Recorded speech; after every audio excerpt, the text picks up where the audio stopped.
네, 오후장에 주목할 종목 와우넷 이성로 파트너와 함께 찾아가겠습니다. 어서 오십시오. 네, 반갑습니다. 네, 반갑습니다.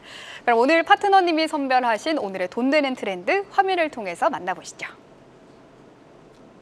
네, 넷플릭스 3분기 실적 호조 K콘텐츠 관련주 주목해보자 오늘의 주제입니다. 지난주 넷플릭스가 시장 예상치를 웃도는 호실적을 발표했죠. 특히 신규 유료 가입자 수가 크게 늘어나면서 시장에서 더욱 주목받았습니다. 사실 저도 지난 주말에 흑백 요리사를 봤는데 넷플릭스의 그런 스케일에도 엄청 반했고 또 K콘텐츠가 이런 콘텐츠를 만들 수 있구나 이런 점에서도 상당히 놀랐거든요. 그래서 오늘의 관련주가 더 관심이 많이 갑니다. 요즘 이제 대부분 음식을 드시면서 야채 익힘 정도를 상당히 중요하게 생각하시는 분들이 좀 많이 늘어나신 것 같습니다. 그만큼 큰 유행어들을 만들어내는 프로그램이었고 이런 이제 넷플릭스가 3분기에 대한 실적 호조를 일으키면서 지난 주말에 11%가 급등이 나왔었는데 사실 이제 지금 현재 극장에 가보더라도 극장이 과거만큼 데이트의 명소가 되어 있지는 않는 것 같아요. 저 때만 하더라도 데이트한다 그러면 영화 보고 밥 먹고 이렇게 이제 스케줄이 대부분 다 짜질 때가 많았거든요. 요즘은 이제 극장을 좀 많이 안 가시는 분들이 많으신 것 같고 요즘 뜨는 게 야구장 데이트라든지 이런 부분이 조금 뜬다는 말을 많이 들었습니다. 우리가 준비된 그림을 한번 같이 보면서 말씀을 좀 드리도록 하겠습니다. 최근에 이제 이 비영어권에서 인기 1위를 차지하고 있는 넷플릭스 내 인기 1위를 차지하고 있는 것이 바로 이 흑백 요리사가 1위를 차지하고 있고 두 번째는 이제 경성 크리처가 또 두 번째를 지금 현재 차지를 하고 있습니다. 그만큼 지금 이런 비영어권에서에 대한 국내 이런 넷플릭스에 대한 큰 성과들이 결국에는 넷플릭스 내에서도 이런 K 컨텐츠에 대해서 상당한 투자를 이루어내고 있다는 부분으로 우리가 해석을 해줄 필요가 있다고 보고요. 자, 다음 그림도 한번 같이 보도록 하겠습니다. 자, 다음 그림 보시면 자, 넷플릭스에 대한 신규 가입자 증가 추이를 지금 나타내는 표인데 지금 보시면 꾸준하게 신규 가입자가 증가가 되고 있는 부분을 확인을 하실 수 있습니다. 우리가 이제 넷플릭스에 대한 가입자가 왜 이렇게 계속 늘어날 수 있는 걸까라는 궁금증을 또 생각을 하실 수 있을 것 같아요. 자, 다음 그림 한번 같이 보시면 지금 이제 요거는 나라별로 나눠봤는데 정확하게는 이제 지역별로 나눈 표인데요. 우리가 이제 북미 지역에서 어떻게 늘어나고 있는가, 그리고 라틴 아메리카, 남미 쪽에서 어떻게 늘어나고 있는가, 그리고 아시아 지역에서 어떻게 늘어나고 있는가, 그리고 유럽 지역에서 어떻게 늘어나고 있는가를 단순 비교를 한번 해봤을 때 현재 매출액을 가장 많이 차지하고 있는 곳은 북미 쪽입니다. 결국에는 넷플릭스에 대한 공급처가 일단은 원조가 이 북미 지역이기 때문에 가장 많은 매출을 차지하고 있다고 보시면 되겠고, 마찬가지로 이제 가입자 수도 가장 많은 비중을 차지하고 있습니다. 다만 여기서 우리가 좀 더 확인을 해봐야 되는 것은 최근 들어서 매출액이 크게 늘어나고 있고 그리고 가입자 수가 크게 늘어나고 있는 지역은 어디냐라는 부분이거든요. 그러면 현재로 봤을 때 매출액이 크게 늘어나고 있는 곳 중에 한 군데가 바로 이 라틴 아메리카, 바로 남미 지역이라는 거고, 마찬가지로 이제 아시아 지역 같은 경우에도 가입자 수가 크게 늘어나는 지역이라는 겁니다.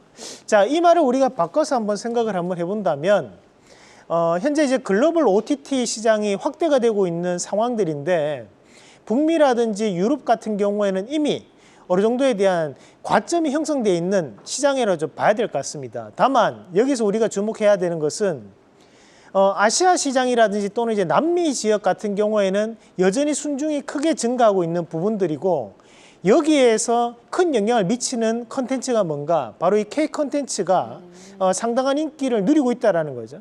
우리가 앞서서 화장품 편에서 한번 확인을 해보셨다시피 남미 지역에서 K 동호회에 대한 가입자 수가 크게 증가하는 것을 확인을 해보셨고, 그런 증가로 인해서 화장품에 대한 매출이 남미와 아시아 지역에서, 특히 동남아 지역에서 상당히 크게 증가하는 모습들을 확인해 보셨는데, 그에 따른 발판은 바로 이 K 컨텐츠가 남미 지역과 아시아 지역에 먹히고 있다는 것을 반증하는 부분이라고 볼 수 있습니다.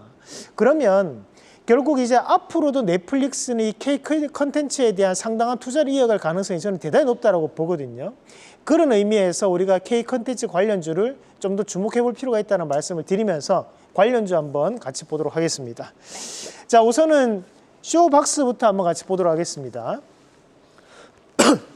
자, 쇼박스는 현재 투자를 하고 있는 투자 제작사라고 보시면 되는데, 쇼박스라고 말씀을 드리면 잘 모르시는 분들도 많이들 계십니다. 그래서 최근에 흥행을 쳤던 영화를 몇 가지 말씀드린다면, 첫 번째로 파묘에 대한 투자사가 바로 이 쇼박스였고, 그리고 이제 어린이 애니메이션으로 최근에 상당한 인기를 끌었던 것이 바로 또 사랑의 하츄핑이라는 어린이 영화가 또 있었거든요. 그 어린이 영화로 인해 가지고 큰 또 인기를 얻다시피 이 쇼박스에 대한 주가적인 재평가가 이루어지고 있다라고 볼 수 있고요. 이번 후반기에도 신작 출시를 예정하고 있는 상황이기 때문에 주가적인 부분에서는 크게 빠지는 움직임이 나타나지 않을 것이라고 판단을 한번 해봤습니다. 자, 52주 동안에 대한 움직임 한번 같이 보도록 하겠습니다. 자, 52주 동안에 대한 움직임 보시면 앞서서 이제 4,485원 고가를 한번 찍고 난 다음에 조정폭을 크게 보이는 모습들이었는데, 지금 현재는 다시 한번 더 고가 권역에 대한 박스권에 대한 부분까지 종가선으로 올라오는 모습을 나타내고 있습니다.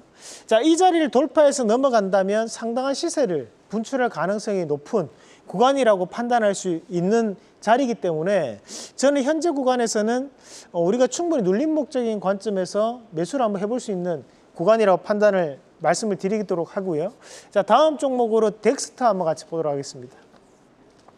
자, 덱스터는 이제 VFX 효과라고 해서 우리가 특수 효과를 담당하는 기업입니다. 최근에는 대부분에 대한 영화라든지 컨텐츠들이 이런 특수 효과라든지 또는 이런 뭐랄까요, 이제 이 컴퓨터 효과에 대한 부분 자체가 크게 증가되는 모습들이 많이 나타나고 있는데, 마찬가지로 이런 덱스터에 대한 주가적인 재평가도 이루어질 가능성이 좀 높다고 보고, 그런 과정들을 감안해서 봤을 때 현재 덱스터에 대한 주가적인 부분도 바닥을 찍고 난 다음에 바닥을 좀 벗어나고자 하는 움직임이 이루어질 가능성이 좀 있다고 보고, 앞에서 갇혀져 있던 고가 권역을 돌파하지 않을까라는 기대감에 덱스터까지 말씀드리도록 하겠습니다. 네, 쇼박스와 덱스터 차트와 함께 투자 포인트들 살펴봤습니다. 오늘의 수익률 탑5 확인해 보시죠. 오늘의 수익률 탑5에서 눈여겨볼 만한 종목은요, 한올바이오파마입니다. 10월 들어서 분위기 괜찮았고요. 오늘은 무려 10%대 급등하면서 다시 한번 신고가 달성했습니다. 시장에서는 꽤 좋게 보는 종목인 것 같은데요. 네, 뭐 지금 제약바이오는 전반적으로 순환매가 좀 돌면서 종목군마다 재평가를 나타내고 있는 자리이기 때문에 특히 현재 한올바이오파마도 이제 신고가에 들어갔습니다. 저희가 신고가 들어가기 전에는 추천을 드리지만 신고가를 가고 난 다음에는 추천을 드리지는 않습니다. 그만큼 꾸준한 상승세를 보일 수 있는 자리라고 판단을 하고 좀 더 신고가에 대한 부분을 좀 더 수익을 극대화하는 전략으로 좀 펼쳐나가시는 방법으로 말씀을 드리면서 적어도 5만 원 이상까지는 한번 돌파가 나올 가능성이 있기 때문에 한올바이오파마 끝까지 한번 홀딩하시면서 극대화 한번 시켜보시길 바라겠습니다. 네, 오늘의 추천주 바로 들어보시죠. 자, 오늘은 이제 ST팜이라는 기업인데, ST팜 같은 경우에 과거에 우리가 올리고 핵산 치료제에 대한 이슈가 확대되면서 주가에 대한 재평가를 한번 받았던 부분이 있고요. 최근에 국내에서도 이런 노벨 문학상에 대해서 상당한 인기가 많잖아요. 네. 근데 최근에 이런 노벨 화학상에서 가장 키워드가 됐던 것이 바로 이 RNA 관련이었습니다. 그런 부분 자체를 감안해서 봤을 때 우리가 이런 mRNA에 대한 재평가가 전 세계적으로 또다시 한 번 더 바이오의 트렌드가 되고 있다고 감안해서 본다면 이 ST팜은 이 RNA 치료제에 대한 주 원료를 또 생산할 수 있는 기업이다 보니까 최근 들어서 발주 물량이 크게 늘어나는 그런 구조를 가지고 있다고 볼 수 있다는 거죠. 그래서 그런 관점에서 이런 ST팜에 대한 재평가를 좀 더 기약해보자라는 말씀까지 드리면서 1차적인 목표가는 12만 원, 손절가는 99,000원 제시해드리겠습니다. 네, 이상로 파트너의 오늘의 원픽은 ST팜입니다. RNA와 관련된 투자 포인트 짚어주셨습니다. 파트너님과는 여기서 인사드리죠. 고맙습니다. 계속해서 다양한 경제 이슈를 알고 싶다면 구독과 좋아요, 알림 설정 부탁드립니다. AI 캐스터 권미정이었습니다.